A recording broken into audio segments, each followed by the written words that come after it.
Olá pessoal, tudo bem? Nós estamos aqui nesse instante para trazer para vocês algumas dicas sobre física. Eu que sou professor de física, meu nome é Ivan. Nós vamos bater um papo um pouco sobre o que pode cair de física na prova da UESB. E na verdade os alunos eles perguntam para a gente assim: poxa Ivan, o que eu preciso fazer para aprender física? E eu sempre digo a eles e digo a vocês: o melhor professor de física que nós temos, turminha, está aí, a natureza. Com bilhões de anos, nos traz lições belíssimas sobre a física. E a melhor maneira, então, que você tem de aprender física é olhar para a natureza. Procure entender o fenômeno, procure entender a teoria. Jamais tente decorar em primeiro momento a equação. Primeiro instante, para você aprender e perceber a aplicação da física, é compreender o fenômeno. E a prova da UESB, ela nos traz sempre, e não é surpresa, ano após ano, sempre esse esquema de conteúdos que nós colocamos aqui para vocês. Então, quando você pegar a prova, você vai perceber que as primeiras questões, elas vão tratar sobre o movimento. E normalmente, logo nas primeiras, você tem cinemática, onde dentro da cinemática nós temos os movimentos retilíneos e circulares. Depois de se trabalhar os movimentos retilíneos e circulares, a prova da UESB também gosta de cobrar lançamentos. Lançamento oblíquo, lançamento horizontal. Então você que está se preparando nesses últimos instantes antes da prova, dê uma olhadinha nesses conteúdos que podem aparecer lá sim. Depois nós trazemos as leis de Newton, que sempre estão presentes, em maior ou em menor quantidade, questões sobre leis de Newton, envolvendo plano inclinado, com ou sem atrito. As ideias de força centrípeta são extremamente importantes e ano após ano tem caído na prova.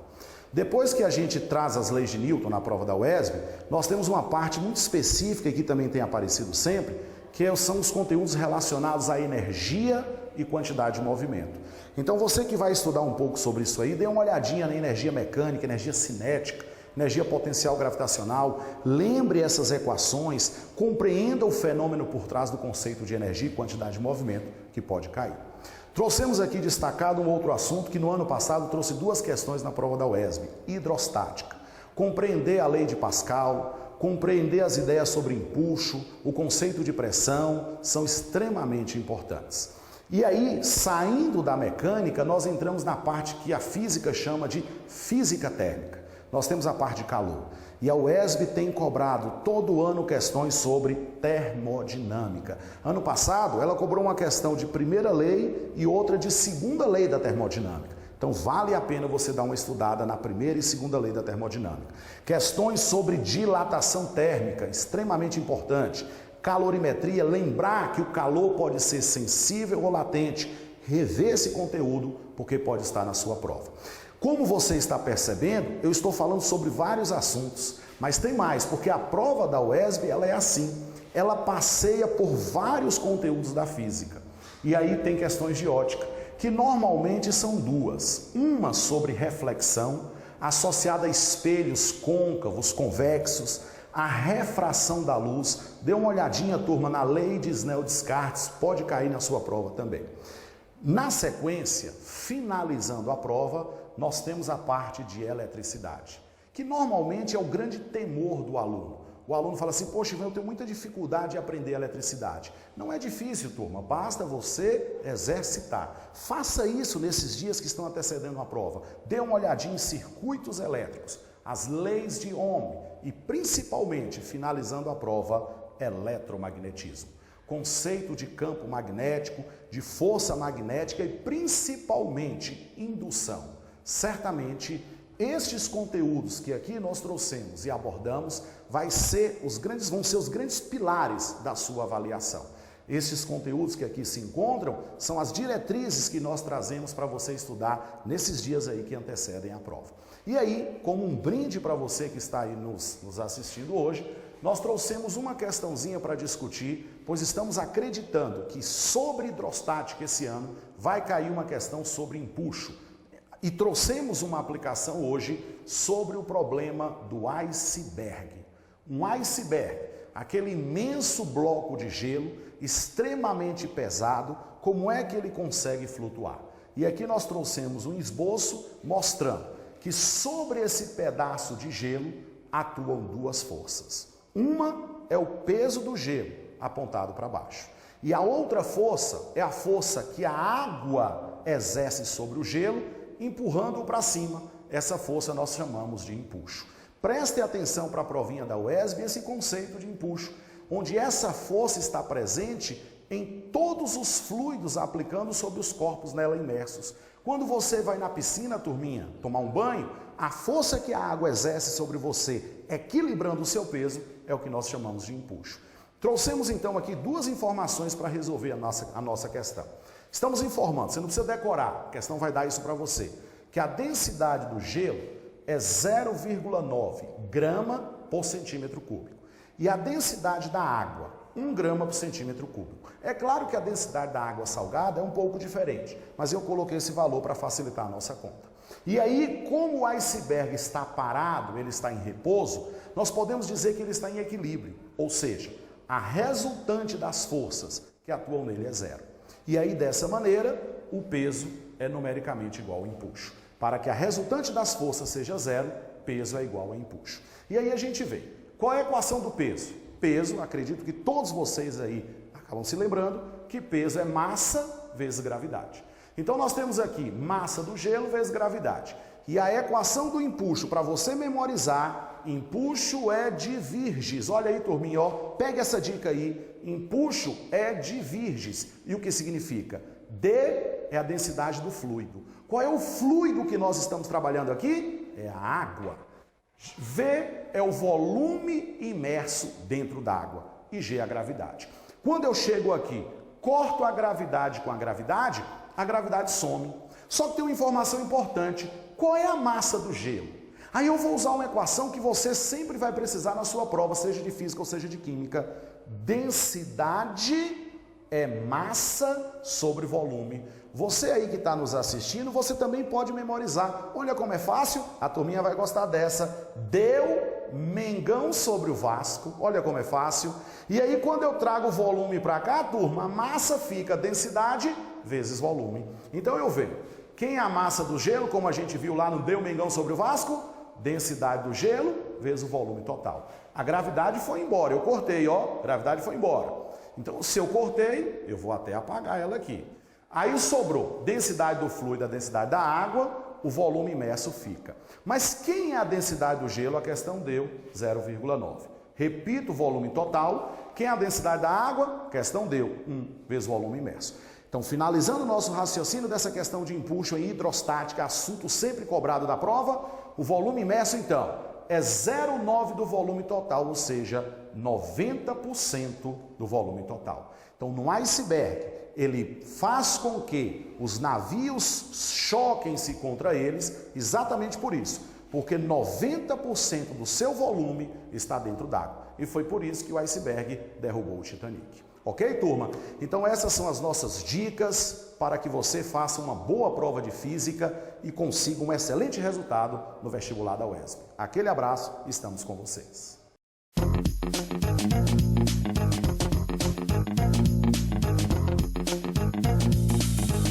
Olá pessoal, meu nome é Flávio, sou professor de Biologia. Vou passar algumas dicas para vocês com relação à prova elaborada pela empresa Consultec, que se caracteriza por 4 pontos.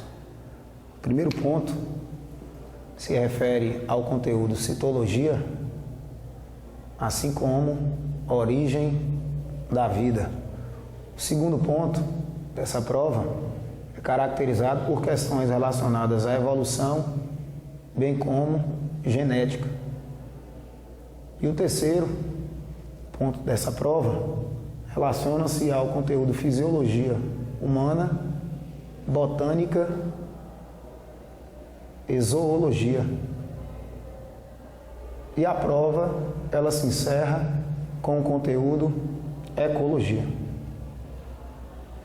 São divisões notadas na prova, numa sequência observada em todos os anos, onde as primeiras questões elas vão fazer abordagem de citologia e de origem da vida, levando em consideração alguns aspectos importantes desses temas. Citologia, que é o estudo da célula. Geralmente as questões iniciais, a primeira, a segunda, a terceira questão, vai fazer uma abordagem sobre os padrões de organização celular. São dois os padrões, padrão de organização celular procariótica, padrão de organização celular eucariótica, que se diferem em razão da célula eucariótica, apresentam a maior complexidade, ter sistema de endomembrana, ter citoesqueleto, apresentar um material genético envolvido por uma membrana nuclear denominada carioteca.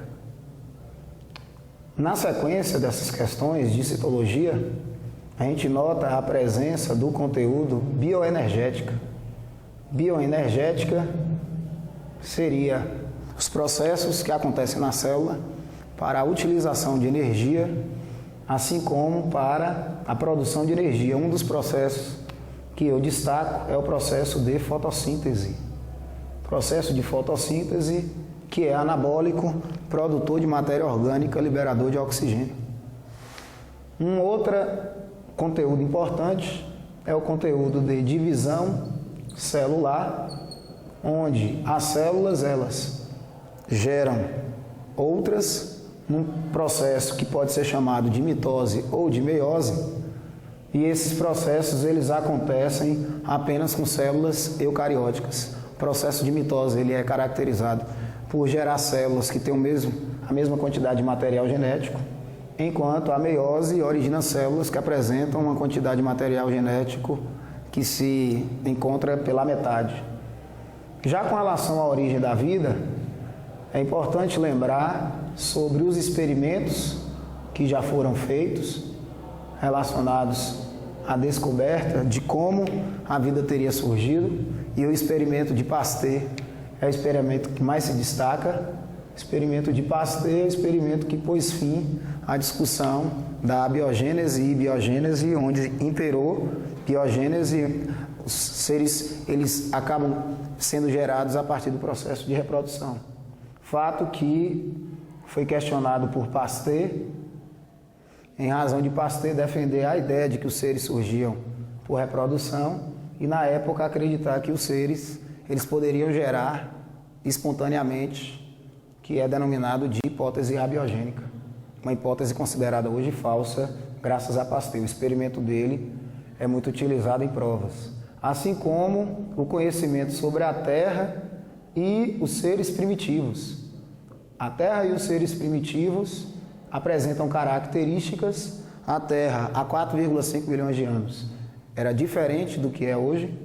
A Terra ela era muito mais quente, a Terra tinha água, mas na presença de vapor, e a Terra apresentava um fornecimento de energia intenso, radiação solar, assim como o fornecimento de energia elétrica por meio de relâmpagos que aconteciam com frequência.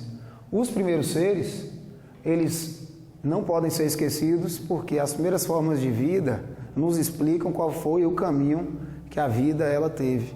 E as primeiras formas de vida eram simples. Apresentavam célula de organização procariótica e não utilizavam oxigênio porque na época não havia. O outro ponto da prova se refere à evolução, bem como genética. Evolução é um tema da prova que vai trazer o teórico mais importante da história, que é Charles Darwin. Charles Darwin, que nos informou que os mais ajustados conseguiam se adaptar e esses se reproduziam. Em razão disso, se configurou a teoria da seleção natural. O Darwin, ele é apontado como o teórico mais importante, uma vez que ele contribuiu para que nós entendêssemos que todos os seres estão reunidos em uma mesma árvore, árvore essa que é colocada em seu livro. Com relação à genética, é importante lembrar de Mendel e das leis que este fez. Apenas duas leis, onde a primeira ele deu ênfase a um par de alelos determinar uma característica, alelos que era denominado por ele como fatores. E a segunda lei, dois pares de alelos ou dois pares de fatores determinando características. É importante lembrar que Mendel ele prevê, através dos seus experimentos, duas descobertas que acontecem à frente, posteriormente à morte dele, seria a descoberta do processo de meiose, que fica claro na segregação dos alelos, e a fecundação, que é a reunião desses alelos. O terceiro ponto da prova é um terceiro ponto que eu afirmo ser uma incógnita, pode aparecer ou não. Fisiologia humana, botânica e zoologia são conteúdos que se alternam. Então, em alguns anos nós encontramos fisiologia, em outros botânica e em outros zoologia. É muito significativo lembrar dos processos fisiológicos, em especial o processo de respiração e circulação, que são dois processos fisiológicos que se intercalam, que se interagem num evento denominado de hematose, onde há troca de gases ao nível dos alvéolos localizados nos pulmões. A hematose é um processo de difusão simples, onde os gases eles transitam sem haver gasto de energia. E o sangue ele acaba se tornando oxigenado e, estando o oxigênio no sangue, este será deslocado e fará a distribuição desse oxigênio. Já em botânica e zoologia, o destaque que eu faço é para a história evolutiva desses dois grupos. A história evolutiva dos vegetais e a história evolutiva dos animais nos contam que os seres eles sofreram a mudança do ambiente aquático para o ambiente terrestre. E essa mudança ela é caracterizada por dois aspectos. Um aspecto relacionado às plantas, que seria o desenvolvimento da semente, que torna o embrião protegido e possível de se desenvolver no ambiente terrestre. E com relação aos animais, o aparecimento de membros que faz com que os animais possam se deslocar por esse ambiente terrestre. Então, o entendimento da história evolutiva de plantas e animais é notado nas provas, como na prova de 2013, que apareceu um cladograma, uma representação evolutiva do processo de formação de grupos de plantas.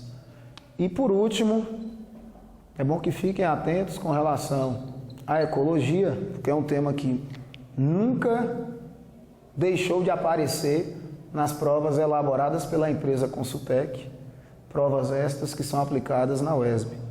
Então, de ecologia, que não pode ser esquecido, são os níveis de organização que se caracterizam como sendo população, comunidade, ecossistema, e esses níveis de organização trarão as discussões ecológicas, como a dinâmica de populações, o aumento e a diminuição de populações devido à interação entre a resistência ambiental e o potencial biótico, que são inversamente proporcionais.